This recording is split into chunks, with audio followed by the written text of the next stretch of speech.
Today's the subjects are, I'm going to touch 4 subjects today. And these subjects, the first one is, can I control my addictions? So let me start with first, what is an addiction? We must understand what is an addiction is when the body or the mind badly wants something in order to work itself properly. And the American Society of Medicine describes or defines addiction as a treatable chronic medical condition with complex interactions between the brain, the genetics, the environment, and the individual's life experience. And people with addiction use substances or engage in behaviors that become compulsive and often are harmful, have harmful consequences. So first, let us talk about, this addiction is actually a strong habit. Uh, Occasionally, it can be a healthy addiction, like some people have addiction to good, healthy lifestyle, a very positive kind of health scenarios. But most of the times, addictions are unhealthy. They are usually harmful. They have a very strong association, and sometimes they lead to physical dependence, and they also may cause withdrawal also. So addictions can be to several substances, alcohol, tobacco, smoking, and drugs. But there can be addiction even to some particular diets, ice creams, chocolates, stress, today, internet, phones, video games, and several technologies. So in the today's world, when we live amongst a lot of technologies, we can have addiction to our smartphones. While walking or driving, we keep checking, using these phones, computers, internet, television, food, several agencies.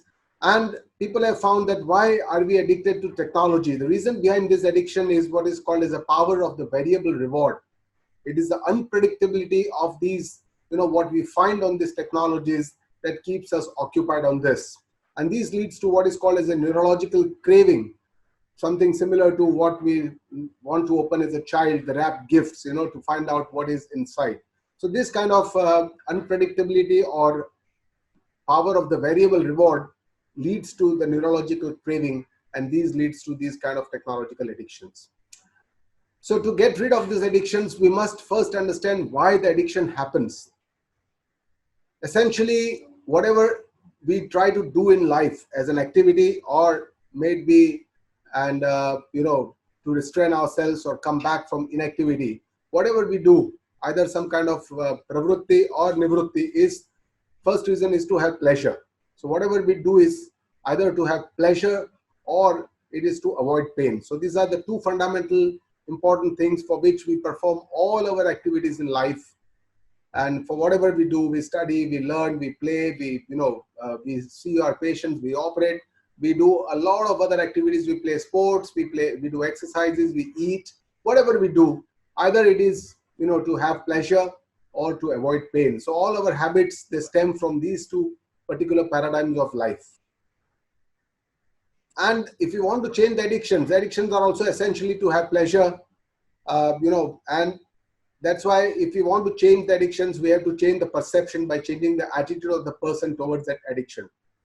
And our mind and our brain is tuned to thinking in either, a short-term thinking, we think what is going to be happening next, or sometimes we can train our minds to think in the long-term perspective, what can happen after a few days or many days or years. So this replacement is also one way how we can take care of addiction, and withdrawal management is also a part of addiction. So coming to how can we de-addict a person from his addictions, essentially what we have to try to achieve is to change his mindset from a mindset of instant pleasure that he derives from those addictions, and which does not allow him to think from the long-term consequences. He thinks only short-term. From this mindset, we have to try and convince him or convert him to a mindset of delaying the gratification of pleasure from that particular activity, and to make him think from the long-term consequences of this addiction in terms of the pain, in terms of the loss, in terms of the harmful effects of these kind of addictions on his health and his life, on his family, on his relationships, and things like that. So essentially what we would need to change the addictions is a strong willpower. And it will all revolve around that. And how can we change this? So like any other muscle, willpower also can be cultivated. When you go to the gym, you develop a pair of muscles, your biceps, by doing a particular exercises. Similarly, you can cultivate your willpower by doing different kind of, by using it more and more. So the more you use them in small little activities, the more it becomes powerful and stronger. So that's how we can start training our willpower to use it from smaller activities. We can just take up small habits, small changes in our life, and we can start from there, keep it doing repeatedly in our life, and that can help us to improve our willpower. So we are essentially, all of us are all a bundle of habits, and we have to take charge of this. So self-awareness is the first key step to any change. Unless we know that we need to change, we cannot change.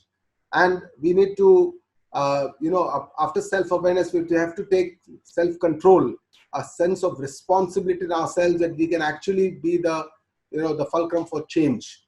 And we should have the ability to resist instant gratification and try and think from a long-term perspective how this can be good or not so good for me in my life. And around this, we need to build a new routine schedule and then stick to it. So essentially, all this can help us to improve or develop our willpower. It is also said that a good night's sleep is essential. It's very important because willpower gets fully recharged, our will or our purpose, resolve to decide or to do a definitive action gets strengthened when we have an adequate sleep. So a good night's sleep is also very important. So managing addictions requires a good counseling because you have to change the mindset or the set of ideas in the mind. Support group activities are also very essential. You are aware of this Alcoholic Anonymous group, which helps. For many years, it has been helping these people by creating awareness, by doing introspection, identifying the cues, changing the routines, and a belief in higher power is also what is being discussed in these groups. Pharmacotherapy can also help. Finally, psychotherapy in the form of cognitive behavior therapy can help us to change our habits from our deep focuses. So essentially, can I control my addictions or change my addictions? Can I stop my addictions? Yes, I can. By understanding that the true nature of our addictions, the true nature of our mind, how it works, where it wants to, what are our desires, what are our fulfillments, how we can actually change them, how we can become aware of this. And with this behavior and habit change and taking help from a professional, we can certainly control our addictions. So I come to the end of the first part of the talk, and I thank you very much